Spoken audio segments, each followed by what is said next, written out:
Hi, welcome back to the channel. This time we're going to be covering splitting hands. Now, splitting hands is going up and down, and it's just a term that I'm using for clarity because there's different styles that use different terminology. So just splitting the hands and going up or down. Now, we see this in many different martial arts. From the oldest that I believe is the oldest, the Incense Boxing Zanshan. You see the movements where the both hand drops, one comes around and the other one comes up, so you have that splitting hand. Someone said that was a precursor for Seisan. We don't know. Seisan's a very old kata. Now in Seisan, from Uechi you have the double hands coming up and down with the blood pool hand application. You also see this in Goju, okay, and you also see this in Goju Saifa. You see it in Jite from Shotokan Karate.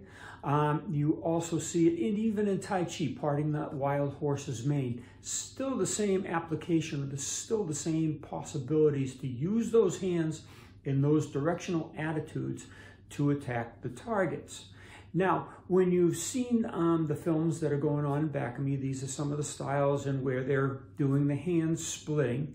You're going to see that it relates to vital targets. Now, the diagram I had right at the title is an old diagram from an old book, and it points out the weaker anatomical structures of the body. When you translate it, it translates into very esoteric language because the Chinese didn't speak literally, okay? They speak more figuratively.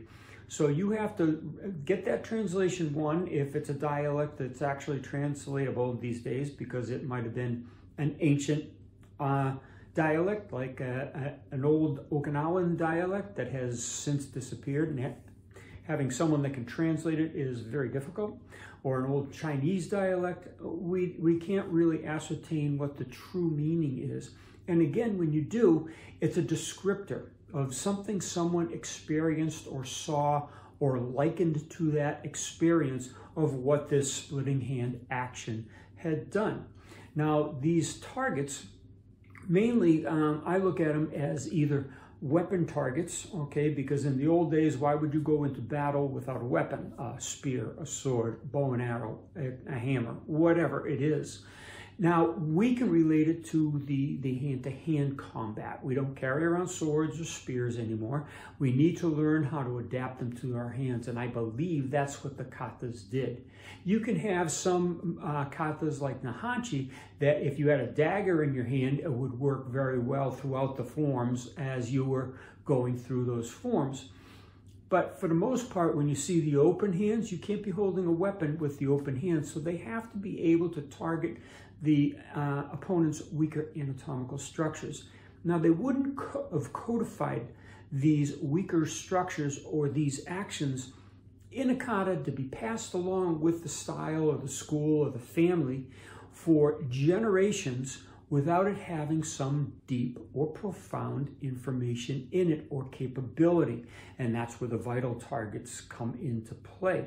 So when we're going through these actions, we're attacking these vital zones.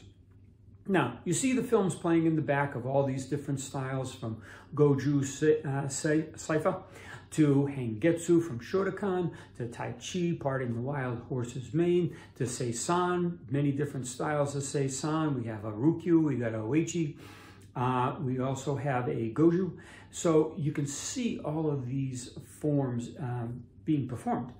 In the extended version, I'm going to take that hand position and we're going to go through several demonstrations of incapacitating an opponent using them.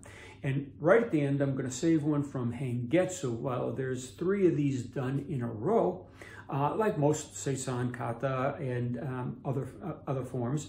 In Saifa, it's only done twice.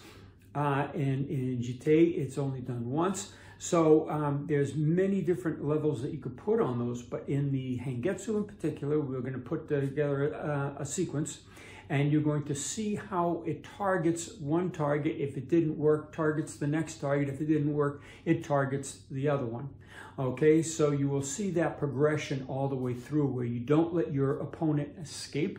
You follow through with their actions as they're going through it. Now, one particular note I want you to pay attention to is if you look at the old Hengetsu that Funakoshi has demonstrated in his books, and in one of the versions that we have here, you'll see the proponent doing the single blade of grass hand, but most proponents do it either with palms or even claws. All right, so why would those hand positions be different in all those different styles? Well, someone might have been grabbing onto something and tearing like a tiger form. Someone might have been striking with the palms like that, an elbow where you grab the arm, turn the elbow, and then strike it up, or vice versa. Okay, and it could even be with this hand that you're tearing into vital tissue, but with a different aspect than the claw. Now, I've shown you in prior videos how the claw, this claw differs from this clawing action and the rotations on the hand. If you're using a classical iron claw from the Uechi, these torque backwards or twist backwards to cause the damage. When you're using the single bladed grass hand, these claws go forward to have this kind of a torque or this kind of a rotation. So we see this in many different styles as well. So when you're looking through the extended versions, look at the incapacitations first. There's going to be several of them. And then also look at the demonstration of how to hang on to an opponent all the way through 3 transfers. So thank you for watching. Stay tuned.